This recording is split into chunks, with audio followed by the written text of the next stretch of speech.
Comment se préparer à un long voyage? Alors ici Sébastien et on est déjà vendredi et aujourd'hui donc nous sommes dans le luxueux Blix Hotel à Londres et en fait juste avant de partir je regardais ma valise et je me disais non ça mérite quand même d'être immortalisé. Donc parce que avant je voyageais beaucoup et j'avais coutume d'avoir une valise qui ressemble à peu près à ça. Donc ça c'est la valise de ma femme, voilà. Bon c'est exactement comme ça que je rangeais avant, c'est-à-dire je prenais la plus grosse valise possible et j'essayais de faire tenir le maximum de choses possibles. Et la technique consistait à les mettre et à voir si ça rentre dans la valise. Mais aujourd'hui, maintenant, quand je pars en voyage, donc ça c'est le genre de valise, je pars là pour 3 semaines environ, je suis parti. Mais en fait, c'est le genre de valise que je pourrais utiliser pendant 6 mois. Quand je pars pendant 6 mois, j'ai exactement la même valise. Et donc, on y retrouve quelques livres, les livres que je lis en ce moment. Mais si on enlève ce qui se trouve au-dessus, tout est rangé en fait verticalement. Ce qui est super pratique, j'ai appris ça de Maëlys Dorn. J'en profite pour lui faire une petite publicité. Maëlys de Optimise mon espace, qui m'a appris à faire des valises qui contiennent 2 fois plus de choses en 2 fois moins d'espace. Et même les vêtements sont rangés verticalement en fait, si on observe bien les chemises, tac tac tac, les t-shirts, tac tac tac comme ça. Ils sont pliés de façon à ne pas se froisser et ensuite bien rangés verticalement. J'ai mis un t-shirt là pour protéger parce que comme les chemises sont blanches et tout au cas où. Et en fait, ça a changé ma vie.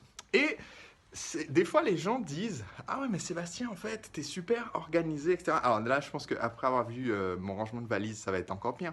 Et les gens vont dire mais c'est pas possible. Mais en fait, ce dont on se rend pas compte, c'est que je suis organisé souvent malgré moi.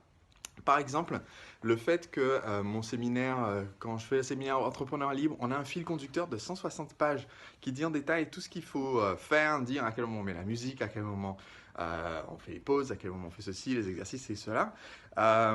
Et les gens disent ouais, mais c'est parce que Sébastien, t'as l'esprit super organisé, etc. Mais non, en fait, c'est parce que quand j'ai fait mes premiers séminaires, les tout premiers, en 2008, et les premiers ateliers en 2007, c'était le bordel. Voilà, il faut le dire comme c'est. J'arrivais en me disant, mince, j'ai encore oublié de vraiment préparer le truc. J'avais juste un plan sur une feuille de papier en disant, voilà, les différents trucs dont je vais parler. C'était un peu pêle-mêle. Le truc est censé commencer à 8 heures, mais j'avais tellement l'angoisse de démarrer que ça commençait peut-être à 9 heures. D'ailleurs, c'est un symptôme facile à repérer.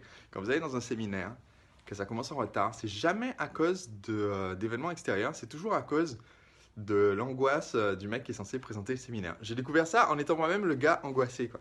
Et ce que j'ai découvert au fil du temps, c'est qu'en fait, le fait d'avoir la valise bien rangée, le fait d'avoir cette organisation, eh bien, ça me forçait malgré moi à tenir l'objectif de qualité que j'avais fixé. Donc c'est par exemple pour ça aussi que autant mes premiers livres, je les avais dictés et c'était à partir d'une simple prise de notes rapide que je dictais le contenu du livre, ensuite on l'éditait à partir de ça. Autant mon prochain livre, pour avoir une qualité largement supérieure, eh bien, je l'ai écrit, mais je n'ai pas juste commencé à taper et ensuite écrit pendant 3 ans, et on verra bien ce que c'est. J'ai fait un plan que j'ai passé en revue, corrigé, réfléchi. J'ai dû passer les 20 premiers pourcents du temps de préparation du livre, en fait, à travailler sur le plan et sur cette ébauche avant de commencer la rédaction de tous les chapitres. Et même quand j'approchais de la fin, avec le groupe des ambassadeurs qui m'aident sur le livre, eh bien, j'ai demandé des conseils sur la table des matières, remanié des chapitres, remis dans un ordre qui semblait plus logique avant de finaliser la rédaction du contenu. Donc, c'est important de savoir, quelquefois, il faut savoir s'organiser, même malgré soi, si on veut arriver jusqu'au bout. Et en parlant de méthode pour s'organiser malgré soi, si vous êtes dans ma formation La machine à vendre, vous avez une feuille de route qui sert justement à rester organisé et à savoir quelle est la prochaine action. Alors dites-moi, depuis vendredi dernier, comment est-ce que vous avez avancé sur vos projets pour devenir entrepreneur libre? Et d'ici à vendredi prochain, comment est-ce que vous allez avancer? Quel est votre prochain parcours pour devenir entrepreneur libre? De mon côté, c'est très clair. La prochaine chose que je dois faire, c'est rendre la version 2.0 de mon manuscrit à l'éditeur. Donc, c'est annoncé et j'espère que d'ici vendredi prochain, ça sera largement fait et qu'ils auront attaqué leur relecture. Allez, dites-moi dans les commentaires ci-dessous, vous en êtes où et qu'est-ce que vous avez prévu de faire d'ici à vendredi. C'est parti.